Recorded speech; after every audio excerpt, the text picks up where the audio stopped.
Je suis Laura Letourneau. Mon parcours numérique a commencé au Corps des Mines, quand j'ai écrit en 2016 avec Clément Berthollet « Ubérisons l'État avant que d'autres ne s'en chargent », qui est un livre qui essayait d'expliciter les menaces d'ubérisation qui pesaient sur tout un tas de services publics et qui incitait à contre-attaquer selon le modèle d'État-plateforme.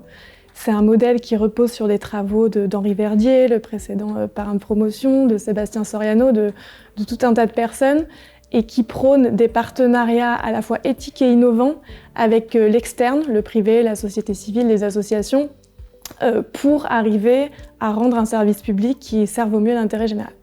Et ensuite, j'ai mis en œuvre ce modèle à l'ARCEP, puis au service de l'amélioration du système de santé et maintenant au service de la transition écologique.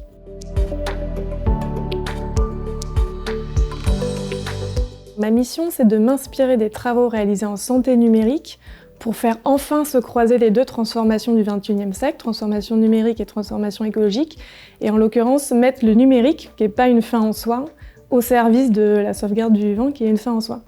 Et donc ça passe par la définition du pourquoi, quelle est la raison d'être de ce chantier et le cadre de valeurs associées. On sait qu'il y a plein de risques associés au numérique, de technosolutionnisme, d'impact environnemental négatif du numérique, de fake news, de fracture numérique.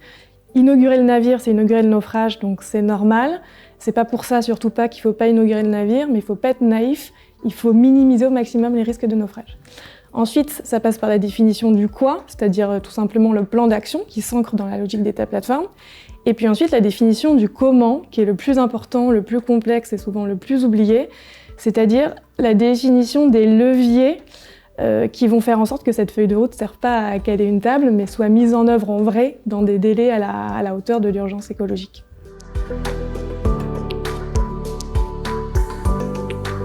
J'ai accepté avec plaisir d'être la marraine de ce cycle pour deux raisons. Un, parce que le numérique, c'est un changement civilisationnel qui est notamment indispensable pour améliorer tout un tas de services publics. Et ça ne peut pas rester à ce titre une affaire de spécialistes. Donc c'est indispensable de former largement, non seulement aux compétences numériques, mais peut-être encore plus à la culture de travail et à l'état d'esprit qui va avec.